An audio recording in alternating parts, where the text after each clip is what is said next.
nós conversamos agora com Fabiana Sanches, que é assessora de políticas alimentares da Cefras, a Cefras, que é o Serviço Franciscano de Solidariedade. Olá, Fabiana Sanches, prazer falar contigo, seja muito bem-vinda.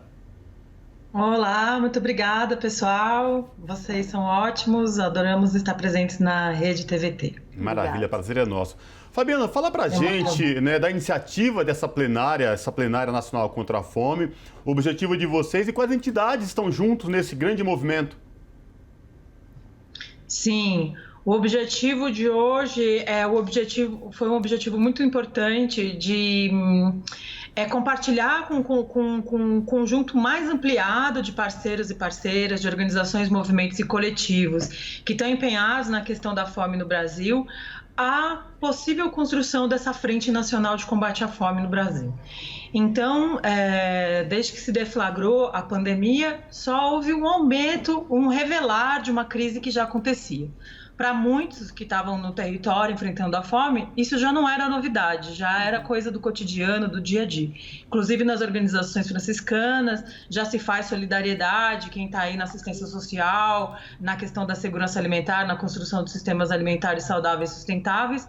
Já esse assunto está aí há muitos e muitos anos, né? Desde a construção do direito humano à alimentação como conceito, da luta de construir o CISAM, da luta de colocar esse conceito, esse direito, né? Não além do conceito, o direito na Constituição Nacional. Então é uma luta que vem aí se colocando. E a pandemia fez evidenciar esse processo e aí a gente começou a se perguntar como se apoiar mutuamente cada vez mais e tornar esse processo de luta e o processo de superação da fome mais eficiente e independente de quem está nos governos. Então hoje foi o primeiro momento de partilha, o momento de colocar todas as nossas reflexões nos últimos 9 meses, onde a gente tem se colocado dentro de um núcleo, de um comitê gestor, onde a gente convidou algumas organizações parceiras para vir ter com a gente, pensar como realizar essa frente, e a gente saiu de lá hoje vitorioso, colocando as experiências, as possibilidades e tendo então um momento de pacto para a gente dar continuidade a um processo metodológico que dê sentido e utilidade a esse propósito, né, de tornar essa força que já existe mais integrada e melhor apoiada mutuamente, porque é um processo que só infelizmente está recomeçando, né, gente? Numa nova oitava, numa nova complexidade, e a gente, infelizmente, não pode depender nem de corporações, nem de governos, né? Sem dúvida. Fabiana, quais são as entidades que estão participando diretamente aí dessa articulação, dessa frente? Sim, nossa, é um processo que que teve várias fases, né? É importante dizer que ele não começa com essas organizações que foram convidadas a participar desse processo de incubação, de reflexão. Então, a priori, a gente precisa dizer que essa frente já está acontecendo e que ela pertence a todos e todos que estão nessa construção do enfrentamento, tanto no território, quanto da pesquisa, quanto da defesa das políticas alimentares. Mas para a gente pensar e modelar, para dar conta dessa tarefa, a gente convidou a Ação da Cidadania, a Conferência Popular de Soberania e Segurança Alimentar, o Movimento Fé e Política, a Escola de Cidadania Camp do Rio Grande do Sul, além do Cefras, a Coalizão Negra pelos Direitos, o MST, o coletivo Periferia Viva, o coletivo Banquetácio, a campanha Gente para Brilhar, que estão desde o início dessa construção, a Oxfam, entre outros companheiros e pessoas, né, que a gente ouviu e escutou para dar forma a essa ideia. Fabiana, o Brasil tinha saído do mapa da fome nos governos Lula e Dilma. Isso tinha sido reconhecidamente internacional. E nos programas de combate à miséria, à fome, fazer com que brasileiros se alimentassem pelo menos com 3 refeições ao dia, isso foi muito elogiado. E ao longo, depois que a Dilma foi destituída da presidência, muitos classificam como um golpe, a gente vem percebendo destruição de políticas alimentares, falta de incentivo à agricultura familiar, e isso vem criando um calabouço gigantesco. Não à toa hoje, Brasil, milhões não tem como se alimentar. E o que a gente vê é pessoas brigando por osso em supermercados. Em outubro, o MST já havia chamado uma conferência contra a fome, né? É um desdobramento. A partir de agora, mais entidades podem se somar a vocês. Fala pra gente dessa questão. Sim, a gente está junto nesse processo, né, dessa construção desde o ano passado. A gente viu nascer essa coalizão que se chamou de Periferia Viva. Nós estamos juntos dentro do coletivo Banquetaço e realizamos junto a campanha Gente é para Brilhar, que é uma campanha que foi coordenada pelo Banquetaço o ano passado com um conjunto ampliado de parceiros e parceiras. E então a gente viu o chamado para essa conferência nacional contra a fome, que foi chamada pelo MST e pelo coletivo 342 Artes, e fomos chamados para então ampliar para a sociedade civil, que estávamos pensando nessa direção e ali nós nos colocamos para chamar essa plenária que aconteceu hoje no dia 26. Então, estivemos presentes nessa reunião da Conferência Nacional contra a Fome e lá, sabendo dessa plenária, rapidamente a gente pensou, vamos desdobrar, vamos anunciar essa construção. Então, nós vamos convocar na sequência uma plenária no dia 26 de novembro para ser um desdobramento desse processo aqui, porque a gente tinha uma tecnologia, um saldo metodológico pensado nesses últimos 9 meses e que estava mais do que na hora da gente partilhar isso para um grupo maior de parceiros, e foi hoje. E então, sim, é uma construção que está vindo, várias organizações, cada uma na agenda, dando um ponto para essa formação dessa frente nacional.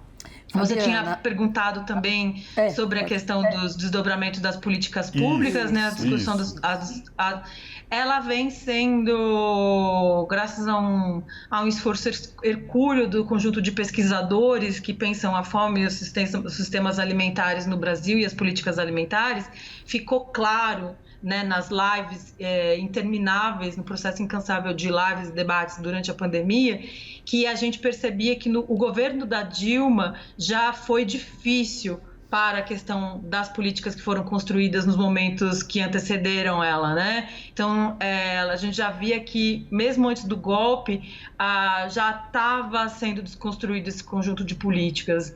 E durante a pandemia, desde quando começou o governo Bolsonaro em diante, a destruição foi total, terra arrasada. Por exemplo, a dinâmica das políticas alimentares agrícolas, produtoras de alimentos, retrocesso total, orçamento zero. As políticas as políticas mais exitosas que seguram o sistema de segurança alimentar e nutricional do Brasil foi uma retrogradação orçamentária radical, como o PA, o PNAE, né? Então, é isso, a gente sentiu que precisava de uma reorganização desse campo de defesa para que a gente possa se fortalecer, porque foi muito radical a desconstrução das políticas exitosas elogiadas no mundo inteiro que combatem a fome. Só para vocês terem uma ideia, os planos municipais, estaduais e nacionais que essa articulação sustenta, eles são de tal forma especializados e reconhecidos em todo o mundo, que se eles tivessem sido implementados na sua essência, nenhum primeiro governo precisava inventar a roda. Os planos já são dados, e dados pela coletividade da sociedade civil, com corporações e governos participando juntos na construção desses planos. Essa é a beleza disso. E são de tal forma especializados que eles já seriam, em tese, também planos de contingência para situações de emergência. Se nós tivéssemos implementado esses planos nacionais, estaduais e municipais e os conselhos municipais e estaduais serem, além de consultivos, também deliberativos, provavelmente a gente não teria crise de fome num momento pandemia, ou num momento mudanças climáticas, ou num momento de crise econômica, porque ali está pensado um conjunto de ferramentas e estruturas políticas que salvaguardaria a população de intempéries e emergências. Então, essa crise hoje é um efeito da desvalorização desse sistema de segurança alimentar nutricional e da sua pouca vontade política por sua implementação. Graças a Deus, a gente tem uma janela de 10 anos que houve essa implementação, acho que até em parte, de um conjunto de políticas que estão ali preparadas para serem implementadas e que graficamente os cientistas sociais validam e mostram o resultado para o conjunto da sociedade, né? Quem viveu essa época sabe do que a gente está falando. Com certeza. Fabiana, é claro que as redes de solidariedade se multiplicaram na época da pandemia e elas são importantes, mas elas não se sustentam, especialmente no longo prazo. E você mencionou no início da sua fala, me chamou a atenção, o combate à fome como política de Estado, né?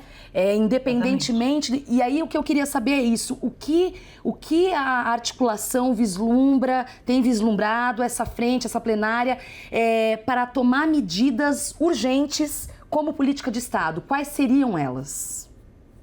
Exatamente. A primeira coisa, a sociedade civil que se vê apartada desse momento, sabendo o que fazer, tendo condições... Porque, veja, as ciências políticas também existem. E a gente tem visto um descaso total das ciências, inclusive das ciências sociais.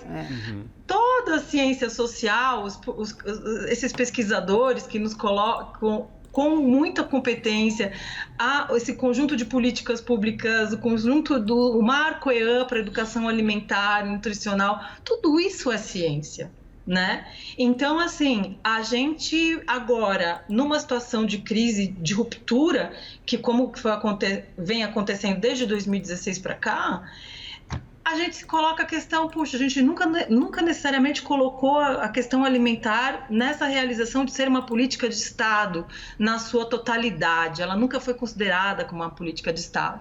E eu acho que nesse momento, que é um dos momentos muito sombrios da nossa sociedade, a sociedade civil vai ter que também, acho que, se comportar como Estado. Independente de ter apoio ou não do Estado, a gente vai ter que se organizar e pensar coletivamente em formas de apoiar essas ações emergenciais que estão hoje sendo feitas no braço e na unha e no suor da sociedade civil. São os mais pobres apoiando aqueles que são miseráveis, né? Então a gente tem um trabalho hercúleo de sensibilizar a classe média, as classes mais abastadas, para essa responsabilidade coletiva de salvaguardar o povo da fome e da miséria. E aí, ao mesmo tempo, sensibilizar o conjunto de parlamentares e de trabalhadores, dos servidores públicos, pessoas dos equipamentos de justiça, do legislativo, do executivo do judiciário, a sua responsabilidade, a necessidade de serem capacitados, de entenderem o direito humano à alimentação,